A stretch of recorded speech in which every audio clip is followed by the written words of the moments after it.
Probadores, ayúdame a llegar a los primeros 1000 suscriptores en mi canal Trovis Cuentos y Leyendas, donde estoy subiendo historias originales y cuentos que no te podrás perder. En la descripción y comentario fijado estoy dejándote el link. Historias macabras para no dormir oficial. La misa de los muertos, escrito por Anaís Veloz.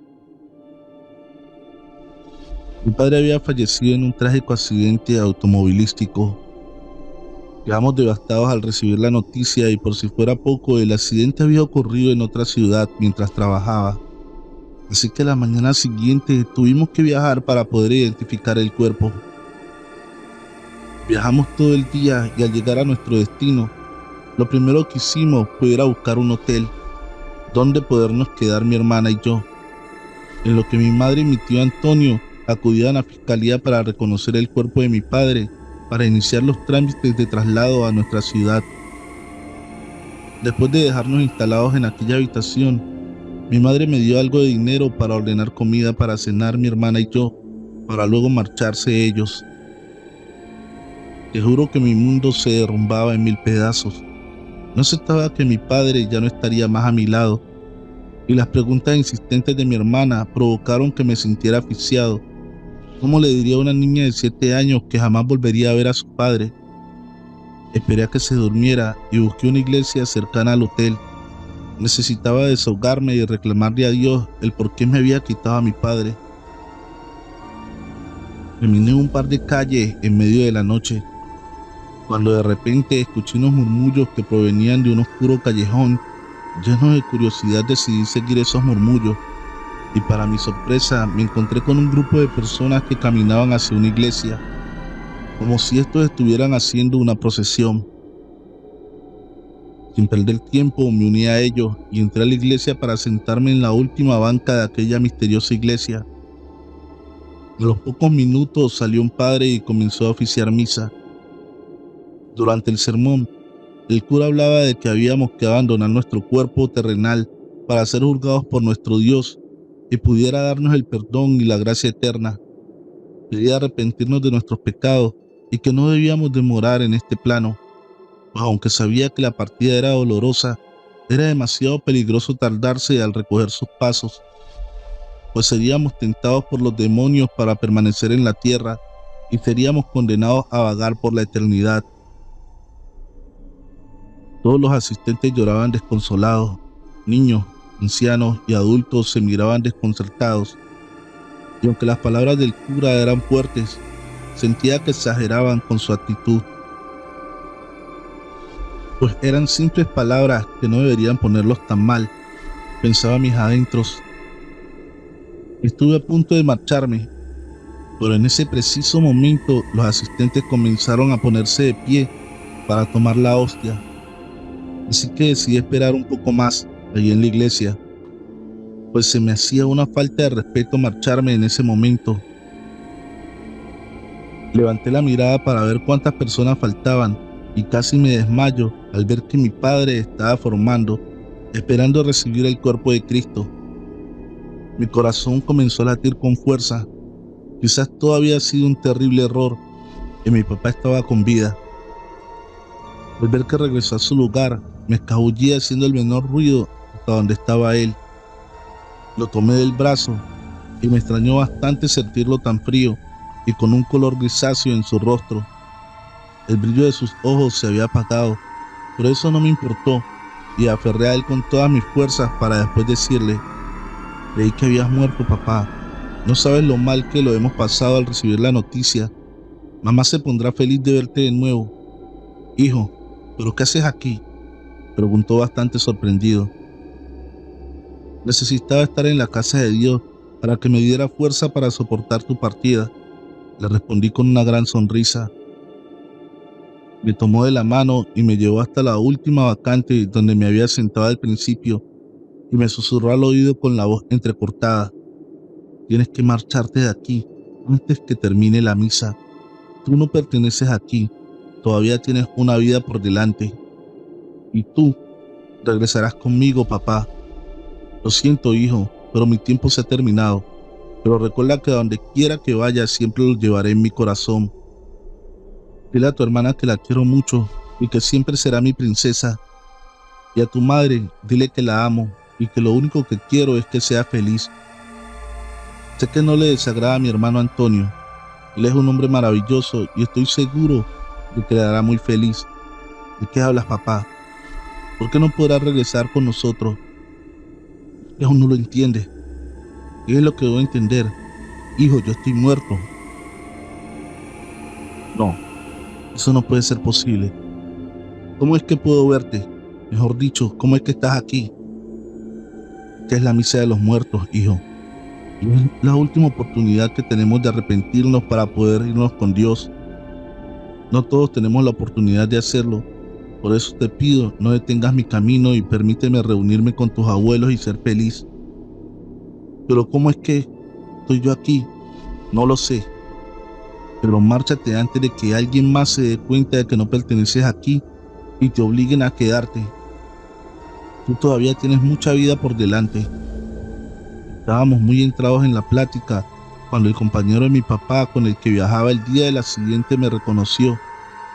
Este se levantó de su asiento y entre lágrimas comenzó a gritarme suplicándome que cambiara mi lugar con él, pues acababa de ser padre y merecía estar al lado de su hija para verla crecer. En ese momento mi padre, con una cara de terror, me jaló fuertemente el brazo para aventarme fuera de la iglesia.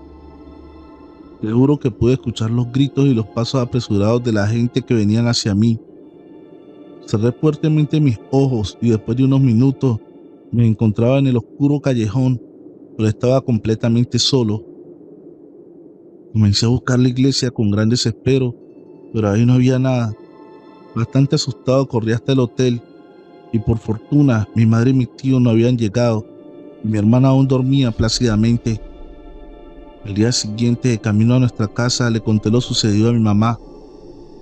Ella palideció al escucharme, pues jamás me habían dicho que el compañero de mi padre también había muerto en el accidente. Espero que cuando llegue mi hora de muerte, también yo sea llamado a la misa de los muertos, para así poderme reunir de nuevo con mi padre y ser feliz al lado de él y mis abuelos. El muerto del basurero, escrito por Alex Morales Gómez. En la descripción, el link de su página de Facebook. Síguelo. Era Rogelio, uno de los tantos que iba al depósito de basura municipal a recolectar artículos de la basura, ya fuera para venderla como reciclaje o muchas veces encontraban artículos con algún valor comercial. Lo que el rico desecha, el pobre lo hace dinero. Esa era la frase de Rogelio. Era este el que más madrugaba, ya que tenía 5 hijos que alimentar. A algunos les molestaba porque cuando ellos llegaban, este se había sacado las mejores cosas. Él lo sabía y les decía: madruguen, madruguen. Una mañana llegó a eso de las 4 a.m. Desde que llegó sintió un olor bastante desagradable.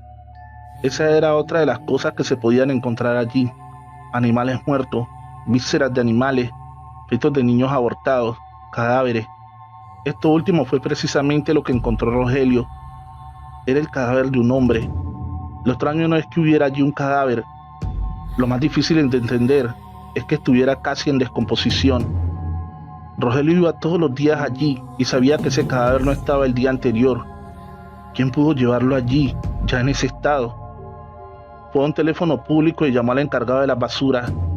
Este debía ir a la oficina y de ahí llamar a la policía. Este era el conducto regular. Siempre se hacía así cuando había alguna anomalía. Todo se llevó con rigurosidad. La policía se encargó de investigar y de interrogar a Rogelio, pero este nada sabía. Solo había encontrado el cadáver. El cuerpo no tenía ningún rasgo para identificarlo, ni alguna identificación, ni un reloj, nada. Llevaba unos 10 días de muerto según la policía. Su descomposición era acelerada, porque al parecer estuvo en un lugar bastante caliente esos días. No tenía golpes ni nada que dijera que había sido asesinado, pero los informes forenses decían que fue envenenado. El cadáver fue llevado a la morgue. En poco tendría que ser enterrado como NN. Por su estado de descomposición, la policía no tenía ni una sola pista. Por el estado del cuerpo tampoco se pudo sacar una foto donde se pudiera mostrar los rasgos del hombre. Rogelio se fue a casa feliz por el deber cumplido. En casa debían dormir todos en 2 habitaciones. La relación de pareja era bastante difícil. Esa noche Rogelio se fue a dormir temprano. La esposa y los hijos seguían en sus cosas. Cuando Rogelio despertó gritando que alguien estaba allí con él, la esposa corrió.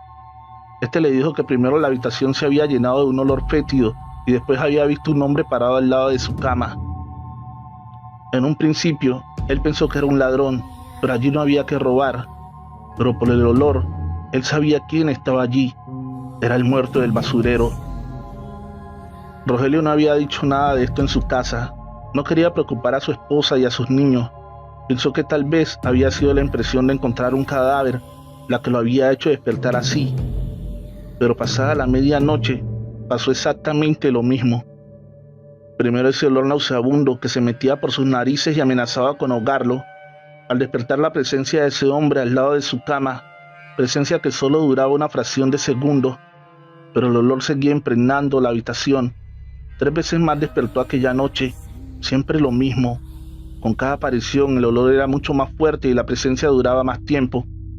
En ningún momento quiso despertar a su esposa y los niños. Al parecer, estos no sentían nada. Como siempre, muy temprano salió para el basurero. Desde que se tomó su café solo en la cocina, sintió algo o alguien que observaba. Él sabía que estaba solo, pero aquella sensación estaba ahí. Ese día trabajó mal. Pocas cosas de valor pudo encontrar. Más aún que eso que sentía, estuvo todo el día con él. Como siempre en la noche, fue el primero en acostarse, pero pronto se despertó. Ahora no solo fue el olor, un frío llenó el pequeño cuarto, un frío inusual, un frío de muerte, pensó. Abrió los ojos y quiso levantarse, pero no podía pararse de la cama. Aquello lo miraba con fijación. Era algo atemorizante. Era el cadáver del basurero, pero su mirada era triste. Su mirada, a pesar de sus ojos ya muertos, era penetrante. La habitación se fue llenando más de ese olor. Un olor tan fuerte que Rogelio pensó que había llegado a su fin. Pensó para sí: no te preocupes, diré la verdad. Rogelio creyó que lo había pensado, pero la realidad es que lo gritó como un loco. La esposa llegó apresurada y con ella los niños. Rogelio se paró de la cama y antes de dar alguna explicación, dijo que pasaría donde la vecina a hacer una llamada a la policía. Ellos no tenían el servicio de teléfono. Llamó al comando de policía y dijo que quería entregar algo. 2 policías fueron a casa de Rogelio. Este les entregó una argolla de matrimonio. Dijo que la había encontrado en el cadáver del basurero. Pensó en quedarse con ella. Ya el muerto no la necesitaría, pero este parecía haber venido a reclamarla. La policía revisó la argolla. Esta estaba marcada con el nombre y apellido de ambos esposos. Era la pista que necesitaba la policía. Buscaron ambos nombres en el directorio telefónico y dieron con la residencia del muerto. Era una pareja sin hijos. La esposa dijo que su esposo llevaba varios días desaparecido. No había querido poner la denuncia porque creía que podía estar donde unos amigos a las afueras de la ciudad. Una respuesta bastante incoherente para la policía. Estos dieron varias vueltas por la casa, buscaban alguna pista, pero no podían saber qué. Cuando entraron a la habitación de la pareja, algo no encajaba. Uno de los policías lo notó, pero no sabía el qué. Estuvo ahí un rato hasta que cayó en cuenta que era. El tapete de la habitación era nuevo, todo lo demás en casa era viejo. El policía le comentó esto a sus compañeros y aunque era muy extraño, no era una prueba de nada.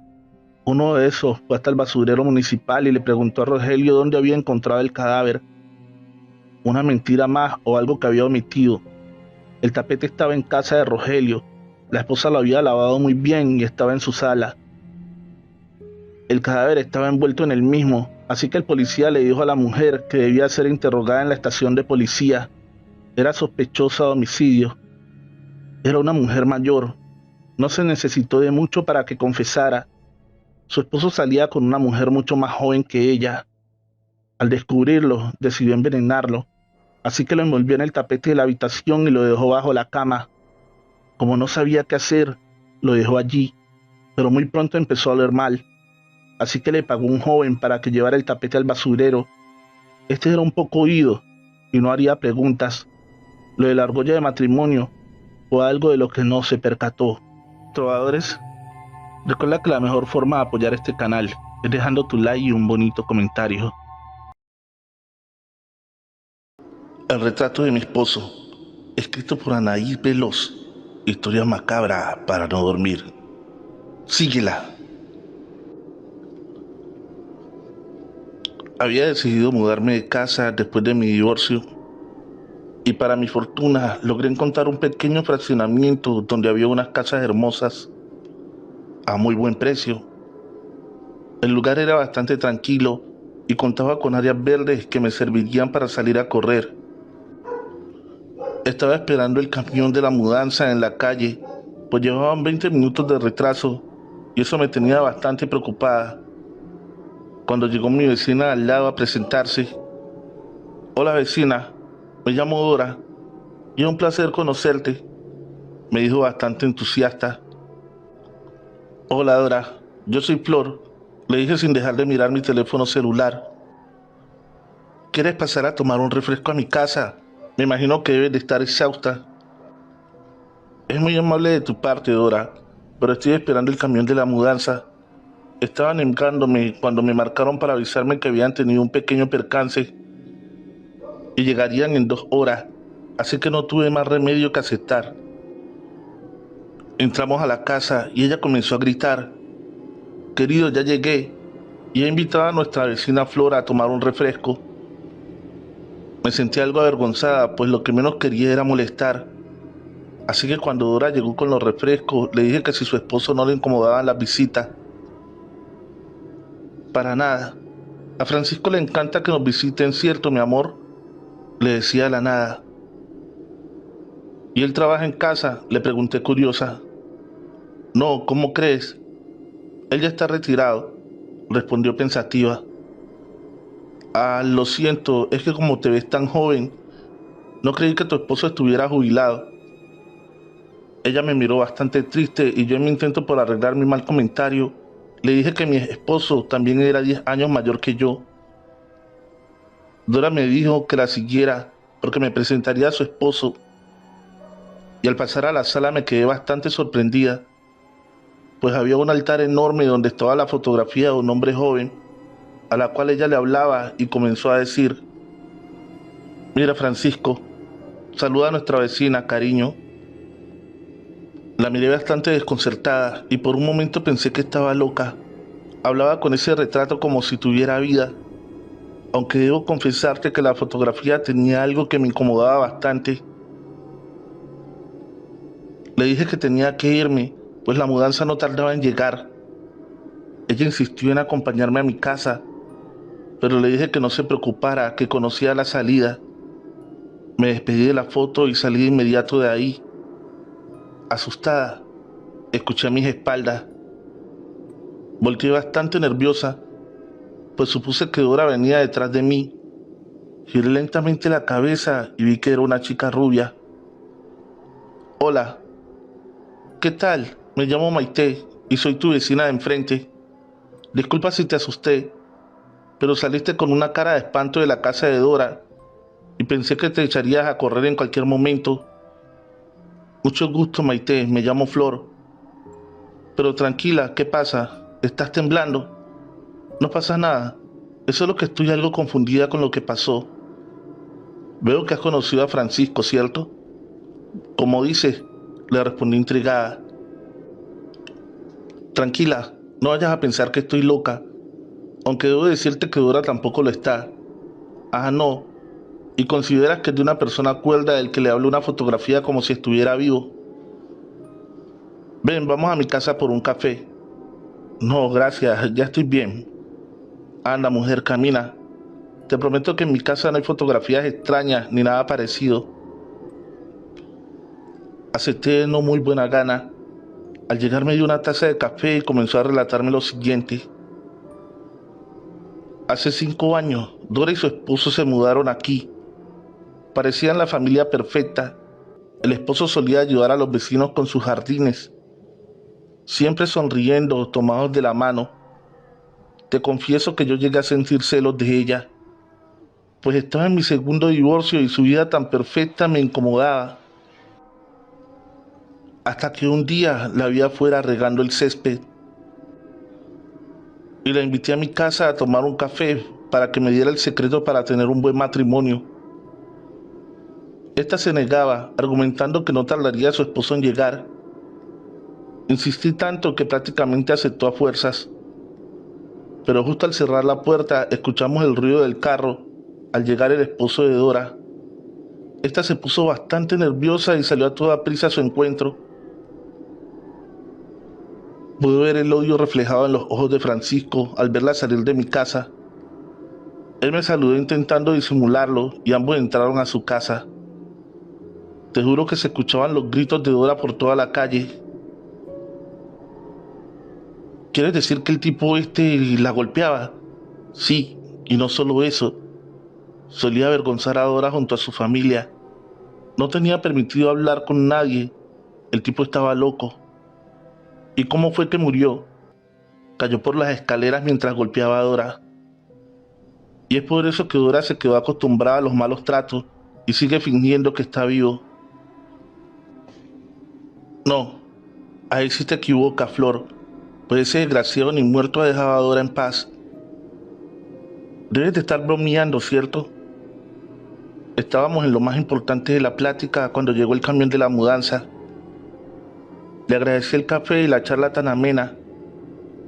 Cuando crucé la calle, algo me hizo voltear a la casa de Dora. Y juro que pude ver un hombre parado en la ventana. Traté de no darle mucha importancia y me puse a desempacar. A la mañana siguiente me encontré a Dora en el supermercado y mientras hacíamos las compras juntas le pregunté si alguien más vivía con ella. A lo que respondió que solo ella y su esposo vivían en la casa, que lamentablemente no habían podido tener hijos. ¿Por qué lo preguntas, Flor? No, por nada, solo curiosidad. Lo que pasa es que ayer que salí de la casa de Maite, me pareció ver un hombre parado en la ventana. Oh, veo que ya te lo han contado, me dijo con un semblante bastante triste. ¿Qué cosa me han contado? No entiendo. Le dije fingiendo no saber nada. Ay, Flor, por Dios, no trates de ocultarlo, sé que todos aquí piensan que estoy loca. Pero te juro que Francisco sigue aquí. A ver, necesito que te calmes, Dora, y me expliques de qué demonios me estás hablando. Ven, sentémonos a tomar un café. No, no puedo, es que tú no entiendes. Si me tardo, Francisco puede molestarse. Mira, tranquila, yo te ayudo a hacer tus compras, así terminaremos en la mitad del tiempo. Y nos quedarán algunos minutos para hablar. Aceptó y ambas nos dimos prisa. No podía creer lo rápido que habíamos acabado. Por fin nos pudimos sentar. Y ahí fue. Comenzó a relatarme el horror que vivía día con día. Me dijo la forma en que había muerto Francisco y que él en vida siempre había sido un hombre bastante violento y controlador, a tal punto que solía morderle a golpes.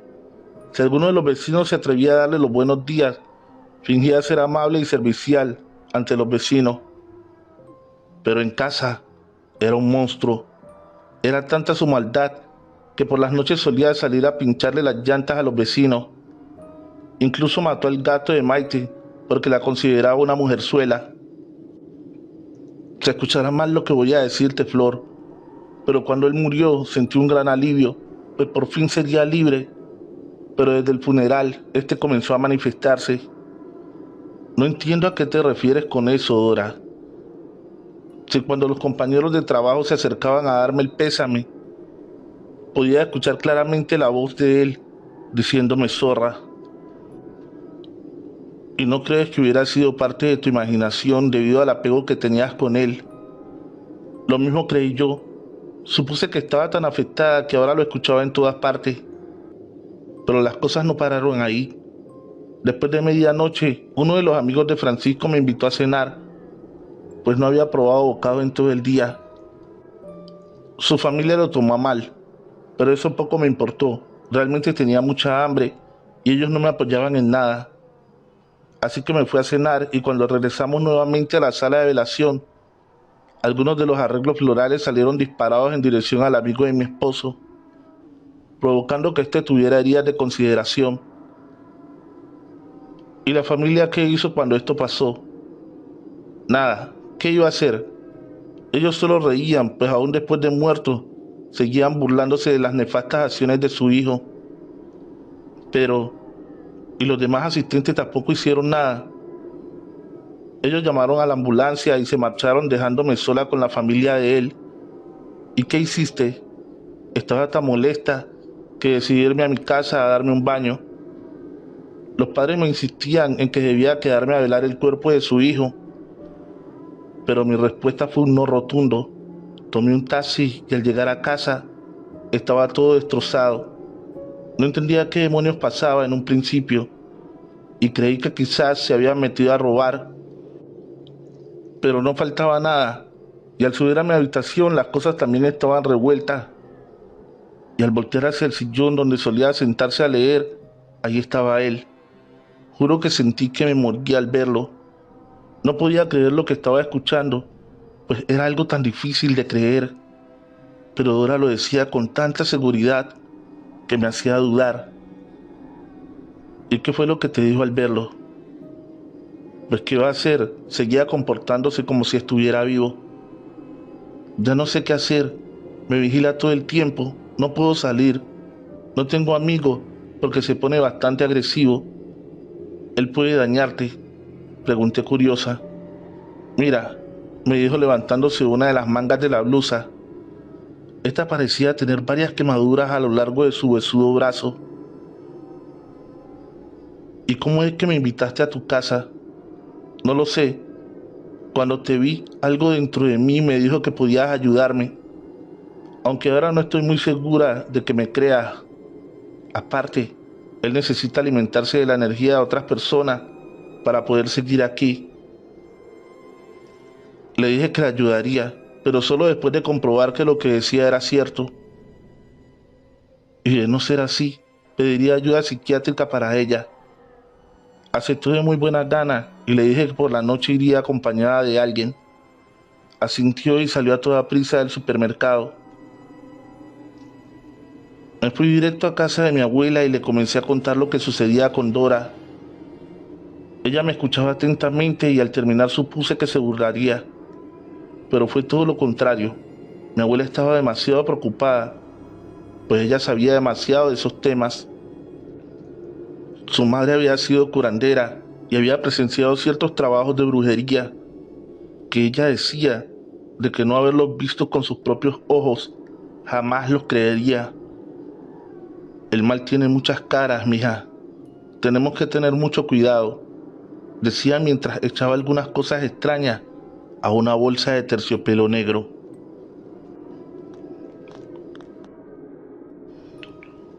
El retrato de mi esposo, parte 2, escrito por Anaís Veloz. Historias macabras para no dormir oficial. Síguela. Mi abuela tomó su morral y nos dirigimos a la casa de Dora. Al llegar, vimos en la ventana la silueta de un hombre que parecía como si éste ya nos esperara. Tocamos y Dora abrió de inmediato. Nos invitó a pasar y justo cuando íbamos a entrar, algo desde adentro intentó cerrar la puerta con gran fuerza. Pero mi abuela logró meter ágilmente la punta de su bastón, impidiendo que lograran cerrarla por completo. Con bastante dificultad logramos entrar y fuimos recibidas por una lluvia de libros que intentábamos esquivar a toda costa. Mi amor, ¿pero qué te pasa? No hay manera de tratar así a nuestras vecinas. ¿Puedes escucharlo?, preguntó mi abuela. Sí, respondió tímidamente Dora. Pues mira, niña, no sé si el que era tu marido pueda escucharme a mí o no, pero es momento de que dejes a esta pobre mujer en paz. Tú no perteneces ya a este plano. Al decir esto, mi abuela, un fuerte olor a drenaje inundó la habitación y un calor sofocante comenzaba a sentirse. En ese momento mi abuela sacó de su morral una bolsita que parecía ser una especie de sal. Con este hizo un círculo y nos pidió que nos metiéramos en él. Pero justo cuando Dora se disponía a entrar, algo la jaló con gran fuerza provocando que ésta cayera al piso y comenzaran a arrastrarla por toda la casa. Juro que parecía una horrible película de terror, pues mis ojos no daban créditos a lo que estaba sucediendo. «Dora, Dora», le gritaba aterrada. Mi abuela salió del círculo y sacó una cruz de San Benito de plata y comenzó a decir unas palabras que yo no entendía, pero que suponía que era latín. Y fue cuando por fin Dora pudo entrar al círculo. Estaba bastante golpeada, pues mientras estaba siendo arrastrada, topaba con los muebles sin siquiera poder defenderse. Después de tranquilizarla un poco, dijo que Francisco estaba muy molesto, pues este le reclamaba el por qué nos había traído a la casa. «¿Quieres deshacerte de mi perra?», le gritaba Francisco. «Si quiero que me dejes en paz. Toda tu vida me has tratado peor que basura». «Él tiene razón, hija. Esto que hacemos está mal. Ellos tienen que arreglar su matrimonio como mejor les convenga». «¿Pero de qué hablas, abuela? Dijimos que ayudaríamos a Dora». «Sí, yo sé lo que dije, hija, pero ellos lo podrán solucionar solos». «No, por favor», gritaba Dora desde el círculo. «Lo siento, muchacha. Aquí no tenemos nada que hacer nosotras. Ah, por cierto, ¿puedes regalarme un vaso de agua, por favor?». No entendía qué demonios pasaba. Dora me apretaba la mano con fuerza, y al ver que no le respondíamos, esta se limitó a decir: «Está bien, iré yo por él. Ahora entiendo por qué la tratan como las tratan. En mis tiempos, esta falta de hospitalidad no se veía». Mi abuela se dirigió a la cocina mientras Dora seguía peleando con algo que no podía ver ni escuchar, pero juro que podía sentir su presencia. En ese momento mi abuela se encaminó hacia la salida y yo, bastante confundida, le grité: «Abuela, ¿acaso piensas dejarnos aquí?». «Dora, ahí te dejé el número del licenciado Hernández, que se encargará del testamento de tu esposo. Aceptó encantado tu invitación a cenar, pero niña, deberías decirle que aún está aquí para que no se haga muchas ilusiones». Pudimos escuchar cómo unos fuertes pasos se acercaban a toda prisa a la cocina, pero a los pocos segundos un grito ensordecedor hizo que comenzáramos a temblar. «Salgan de la casa», nos gritó mi abuela. Nos armamos de valor y salíamos corriendo a toda prisa. Al ir saliendo, vi como el cuadro de la fotografía de Francisco estaba en llamas. Al estar afuera le pregunté a mi abuela qué demonios había pasado ahí dentro, pues los gritos cada vez eran más fuertes y veíamos la silueta de aquel hombre golpeando las ventanas enfurecido. Poco a poco la casa comenzó a incendiarse y fue cuando nos contó lo que había pasado en la cocina. Dijo que ella solo le había tendido una trampa, pues colocó un espejo de forma estratégica para que el ser oscuro, al entrar a la cocina, se viera reflejado en él y pudiera mirarse como en realidad era, un ser descarnado que ya no pertenecía más a este mundo. También sirvió un vaso simulando que era agua, ya que horas antes me las había arreglado para decirle a Dora que por ningún motivo fuera a ponerle agua, pero en vez de eso, mi abuela lo llenó de vinagre y algunas gotas de agua bendita que hizo que éste se enfureciera aún más. No he entendido hasta la fecha qué provocaba este brebaje en los espíritus, pero creo que funcionó, pues la casa se incendió entre gritos y lamentos del afligido Francisco. Dora quedó muy agradecida con mi abuela, pues había sido la que por fin había librado de la tiranía del esposo, o al menos eso pensábamos, pues después de quedar su casa en ruina debido al incendio, ella se mudó muy lejos de ahí. Supe por medio de mensajes que me mandaba que por fin había encontrado un hombre que la amaba y la respetaba. Estaban tan enamorados que estaban por casarse y quería que fuera su dama de honor, pero lamentablemente no fue posible asistir, pues a raíz de que mi abuela se había enfrentado a Francisco, con el paso del tiempo comenzó a enfermar y justo el día de la boda estábamos velando a mi abuela. Pero a pesar de mi dolor, le mandé un mensaje para felicitarla por su gran día. Te juro que me sentía culpable por la muerte de mi abuela, pues de no haber ayudado a Dora, ella seguiría con vida.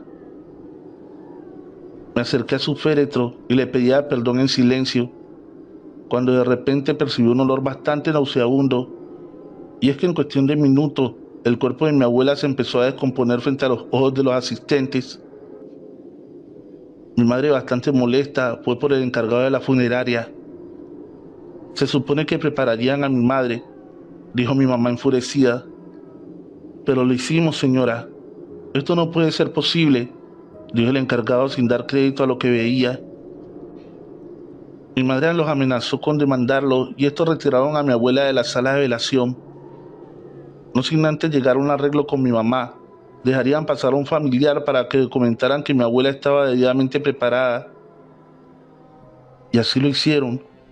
Dejaron entrar a uno de mis tíos para que pudiera hacer una grabación, y así ellos tuvieran pruebas de que habían hecho bien su trabajo.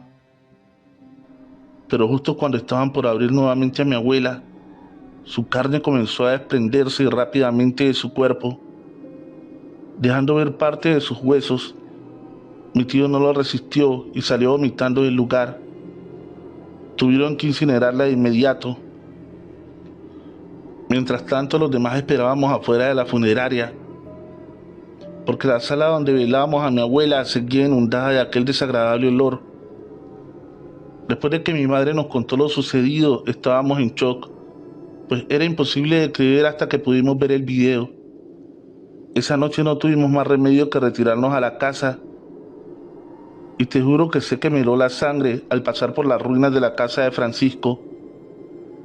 Me metí a la cama y me quedé meditando un rato, y de pronto me acordé que ese aroma también lo había percibido en la casa de Dora. ¿Y si este tendría algo que ver con lo que sucedió en la funeraria?, me preguntaba nerviosa.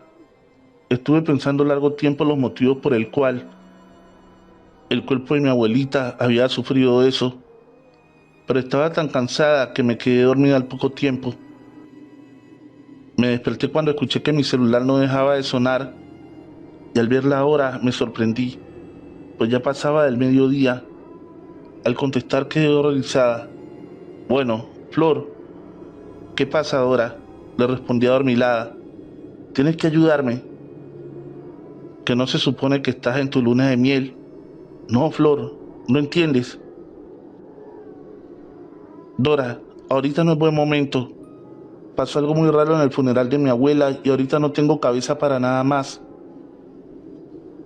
Espera, no me cuelgue. Lo que pasa es que mi esposo y yo estábamos por subir al coche para irnos al aeropuerto, cuando un repartidor llegó con un obsequio, y al abrirlo, ¿qué, Dora? Era el cuadro de Francisco.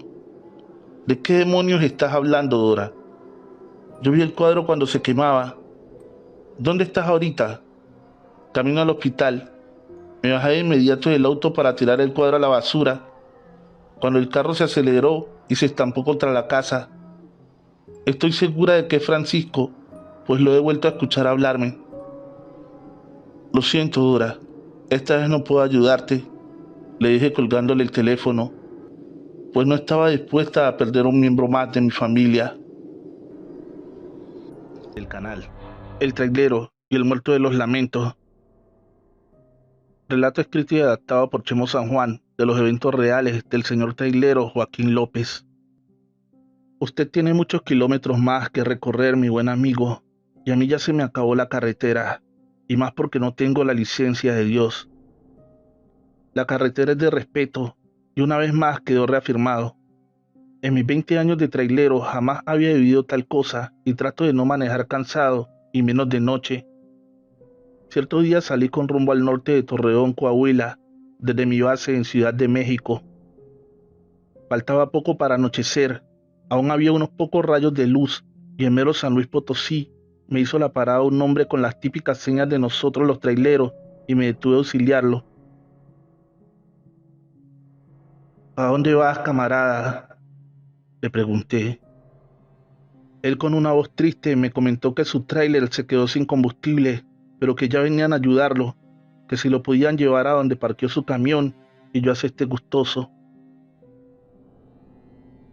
Segundos después se subió y en esa parte del camino se iba lamentando.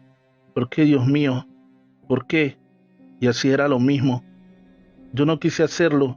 Dios mío, en verdad no quería. Y sacó entre sus ropas una foto donde al parecer eran sus hijos y esposa, y los besó. Y luego comenzó de nuevo a lamentarse. Ellos son mi familia. Los amo mucho, pero ya no estamos juntos. Jamás lo estaremos.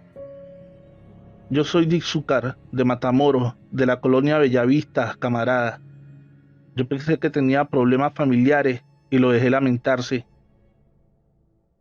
Después de un rato se comenzó a sentir un escalofrío terrible, como si estuviéramos en un refrigerador, y el amigo trailero agachaba su mirada. Él traía ropa de chofer muy antigua, que ya no era de moda, y él era de unos 40 años, aproximadamente. Por su gorra a media cara. No logré verlo bien, pero noté que lloraba. Después el trailero me preguntó: ¿de dónde eres tú, amigo? Contesté: de Iztapalapa, amigo, de Ciudad de México, al mismo tiempo que quise poner música para no dormirme, pues el cansancio me vencía a cada minuto. Extrañamente, desde que él se subió, todo en mi tráiler dejó de funcionar. Las luces, la música y hasta la calefacción, y el radio por nada prendió. Él exclamó: trata de no dormirte. Yo me dormí y ya no volví a ver a mi familia, y me lamento noche a noche el no poder verlos. A veces yo los visito cuando ellos están dormidos y les doy un beso a ellos y a mi bella esposa. No quiero que te duermas, eso sería fatal. Mejor te llevaré a donde está mi tráiler. Allí podrás tomar un café. Allí es bonito y yo siempre descanso en paz. Esto que él me dijo me dejó confundido, pero igual no le di mucha importancia y manejé hasta llegar a ese restaurante que él mencionaba. Tú tienes muchos kilómetros que recorrer, amigo, y yo ya llegué a mi destino. Tu vida sigue y la mía ya se quedó estacionada. La licencia de conducir de Dios ya me venció. Pero mira, no me hagas caso. Allí está el restaurante, y ese que ves es mi bello camión. No sé de qué diablos pasaba, pues allí estaba un restaurante que jamás en mis 20 años de vida de trailero había visto, y era uno antiguo como del siglo pasado, pero por Dios juro que nunca lo había visto.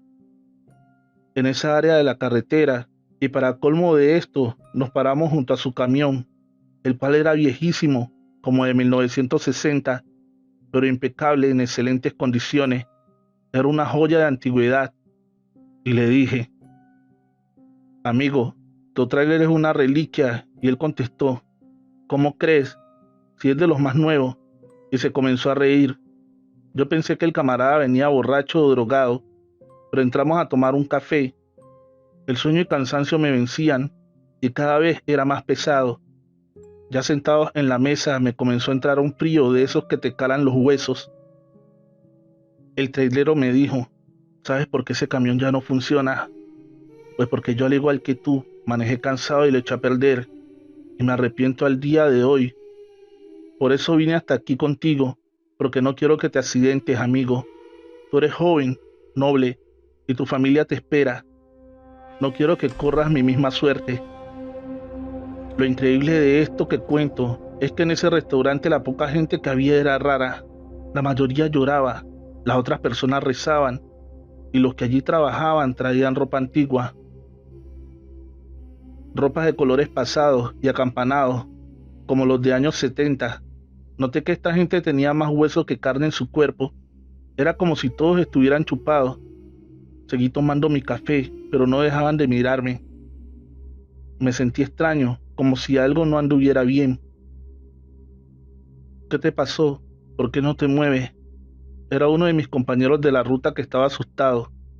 Me dijo que él venía a 1 hora de mí, y al pasar cerca de esta bajada, donde me encontró tirado, vio a mi tráiler solo y con la puerta abierta, y pensó que me habían asaltado, y me comenzó a buscar hasta que me encontró hablando solo y acostado aquí en el pasto. Le comenté todo, y él, sorprendido, exclamó: ¿cuál restaurante? ¿De qué demonios habla? Y él dijo: aquí había uno, pero dice mi abuelo que ya no existe. Amigo, cuenta mi abuelo que él también hace 40 años subió al mismo trailero que tú y este no paraba de lamentarse. Es más, mira para allá, esos son restos del antiguo restaurante El Progreso. Resulta que ese famoso fantasma o muerto de los lamentos que se quedó dormido y en esta bajada se fue directo al restaurante y lo destrozó matando al instante a todos los clientes y empleados. Y él murió prensado, besando la foto de su familia. Y en días como este, cuando se cumple un año más de ese fatal accidente, se hace presente, evitando otra desgracia. Ahora comprendo que viajé con un muerto, pero uno bueno que desaparece año con año y te previene de una desgracia. Donde quiera que esté tu espíritu, camarada, que Dios te bendiga y encuentre paz a tu alma, y ojalá tu familia jamás te olvide. Que en paz descanse, mi amigo el trailero. La llamada de Paco, escrito por Anaís Veloz, historias macabras para no dormir. Hola, mi nombre es Victoria, y lo que te voy a relatar es completamente cierto. Solo te pido que por respeto a las familias de las demás personas involucradas no publiques los nombres reales ni las fechas exactas. Había quedado con 3 amigos de ir a la fiesta de cumpleaños de Lucy, una amiga de la escuela. Paco, Ernesto y David pasarían por mí, a mi casa a las 10 de la noche, así que decidí tomarme mi tiempo para arreglarme. Cuando suena mi teléfono y era Lucy, diciéndome que si no pensábamos ir a su fiesta, que ya era tarde, y cuando vi el reloj, eran casi las 10:30 de la noche. El tiempo se me había pasado volando. Así que un poco apenada le dije a Lucy que ya íbamos en camino. Furiosa le marqué a Paco, le dije que ya era muy tarde. Él se escuchaba algo tomado, pero estaba muy contento. Me dijo que estaban a 10 minutos de mi casa, que no me enojara, que se les habían atravesado unas cuantas cervezas. Les dije que se vinieran con cuidado, ya que alcanzaba a escuchar que Ernesto y David también estaban algo tomados. Así pasaron varios minutos y ellos no llegaban. A las 12 de la noche me grita mi mamá que me ponga la pijama, que ya es muy tarde para salir. Volví a marcarle a Paco para reclamarle el por qué su culpa no iría a la fiesta, pero esta vez no contestó, solo sonaba el buzón.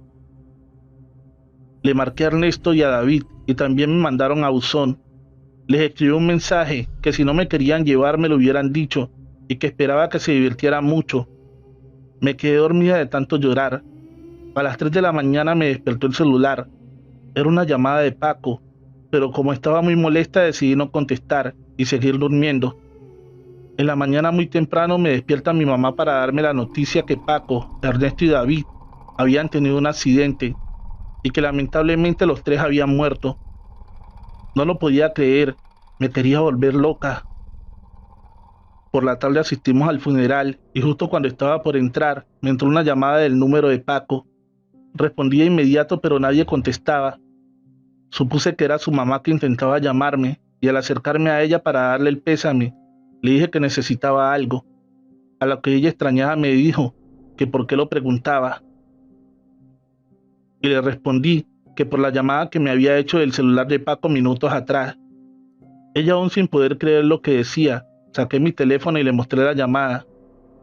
Pero la mamá de Paco me contó que no encontraron ningún teléfono. Incluso le faltaban bastantes piezas al carro por la volcadura tan fuerte que sufrieron. Me quedé algo intrigada. Le hice el comentario que Paco me había llamado minutos antes del accidente, pero como estaba molesta no le contesté. ¿Y a qué hora fue que te llamó mi hijo, Victoria? Como a las 3 de la mañana, señora. Eso no puede ser posible. El accidente ocurrió a las 11 de la noche y murieron al instante. Me quedé sin palabras. La señora se levantó para acercarse al ataúd de su hijo y se llevó mi celular sin darse cuenta. Cuando de repente comenzó a sonar mi celular y al darse cuenta la señora comenzó a gritar: «Es Paco, Victoria». Todos los presentes se acercaron a ver el alboroto y se dieron cuenta de lo que decía, era verdad. Por más que la mamá le hablaba, jamás hubo respuesta. Después del funeral, mis padres tuvieron que irse a quedar a casa de mi abuelita, así que tendría que quedarme sola en casa. Motivo por el cual invité a Lucy para consolarnos mutuamente, ya que ambas éramos muy amigas de ellos. Serían las 2 de la mañana cuando unos golpes en la puerta nos despertaron. Abrí a toda prisa, creyendo que le había pasado algo a la abuela, Pero ¿cuál fue mi sorpresa al ver que no había nadie? Cerré la puerta nuevamente y justo cuando estaba por dormir nuevamente se comenzó a escuchar música muy fuerte. Y nuevamente los golpes. Esta vez no abrí. Pensé que sería algún ebrio que se había equivocado de dirección. A la mañana siguiente llegaron los padres de Lucy, pero ella sí que salía a despedirla.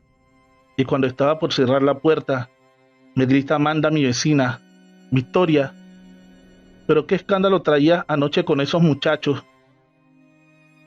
No entiendo, señora Amanda, ¿a qué se refiere? Pues a qué va a ser, muchacha, tus tres amigotes con los que siempre andas. Estaban de fiesta con la musicota y te has de ver enojado, porque ellos tocaban y tú nomás no les abrías la puerta. Pero que te quede bien claro, Victoria, a la otra le hablo a la policía. En ese momento solté el llanto y la señora Amanda se acercó y comenzó a decir que no era para tanto, que solo quería asustarme, que no nos haría nada, ni a mí ni a mis amigos. No es por eso que lloro, señora Amanda. Entonces, Victoria, ¿qué pasa? Es que mis amigos murieron en un accidente y apenas ayer los sepultamos. Mi vecina se fue sin decir palabra alguna y desde ese día no me habla. Les pido a quien lea esto me ayuden, por favor. Ya es casi un año que sigo recibiendo llamadas sin que nadie conteste y aún siguen tocando la puerta por las noches. Josué, escrito por Anaís Veloz, historias macabras para no dormir. Hola, mi nombre es Ramón y lo que te quiero platicar sucedió cuando estaba en la prepa. Tenía unos amigos que eran gemelos, Carlos y Josué. Eran mis mejores amigos.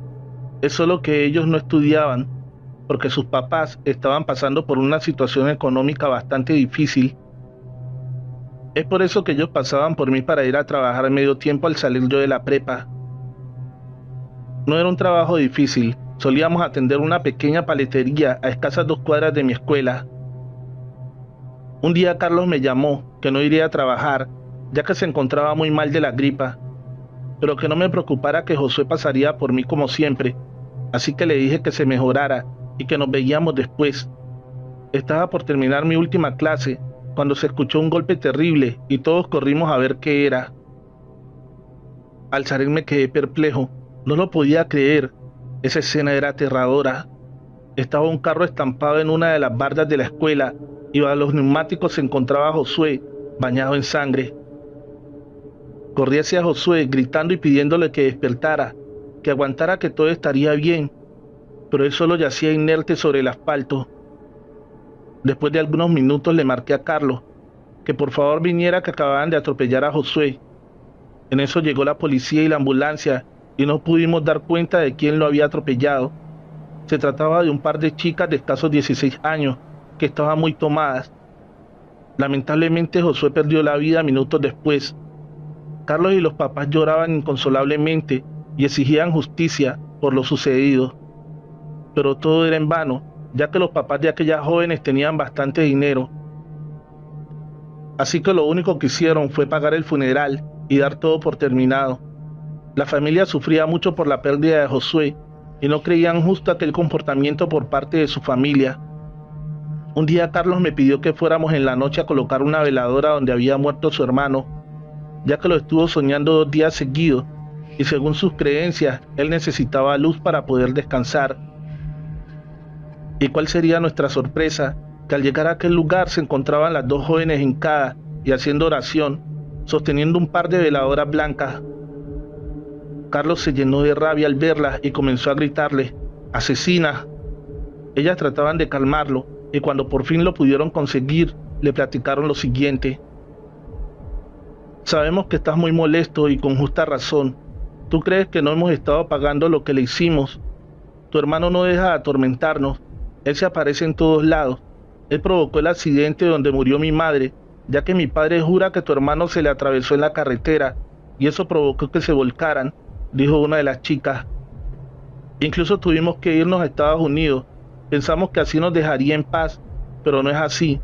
Decidimos buscar una persona que nos ayudara, que nos hiciera alguna limpia. Viajamos a Veracruz para que nos viera un curandero y él nos dijo que lo único que podíamos hacer era venir al lugar del accidente y pedirle perdón, hacer una oración por su eterno descanso y esperar que tu hermano nos perdonara. Pero al parecer no quiere. Desde que llegamos, él se la ha pasado manifestándose. Por favor, ayúdame, habla con tu hermano, pídele que nos perdone. Estábamos escuchando atentos cuando vimos pasar a Josué por un lado de ella.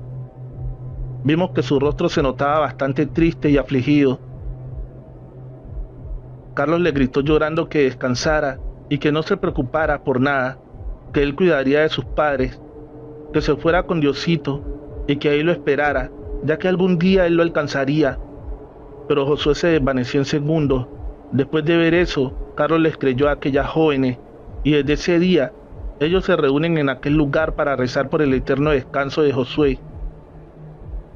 Al parecer, a ellas ya no las molesta tan seguido, pero la gente y Carlos aseguran que aún se puede ver deambulando cerca de donde ocurrió el accidente, con un semblante de tristeza que doblaría al más fuerte, y juran que aún se pueden escuchar sus gritos de dolor.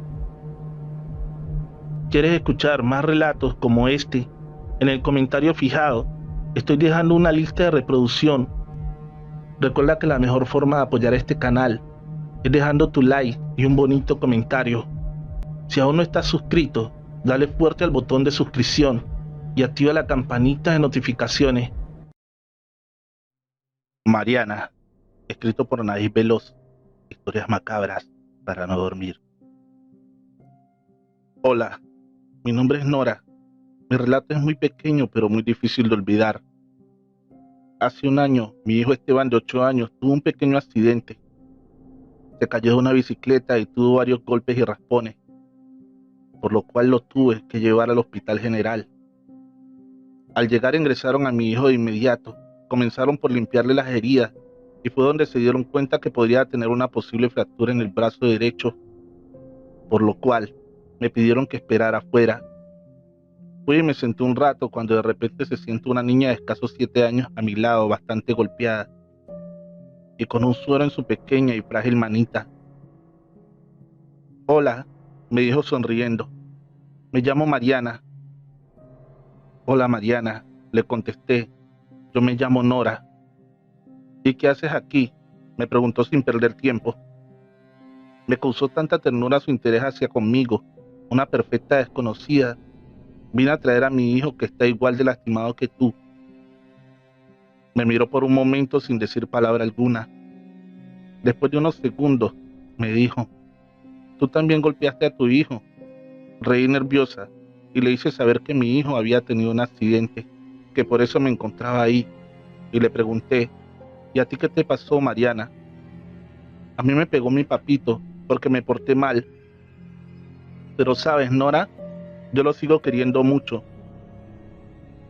Se lo puedes decir, lo puedes hacer por mí. ¿Y por qué no se lo dices tú? Si tienes miedo, yo te puedo acompañar. Pero ella me dijo que no, pues creía que su papá seguía enojado con ella. Entonces fue que accedí y le pregunté que dónde estaba. Y ella me señaló afuera, hablando con la policía.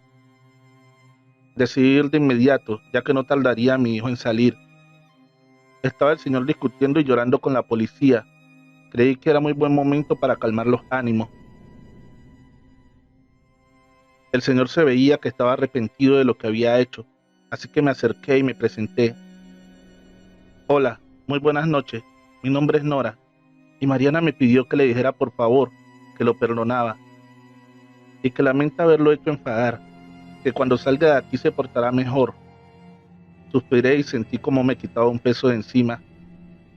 Cuando veo que el hombre se acerca a uno de los policías y le arrebata el arma, dándose un balazo justo frente a nosotros. No podía creer que lo había hecho.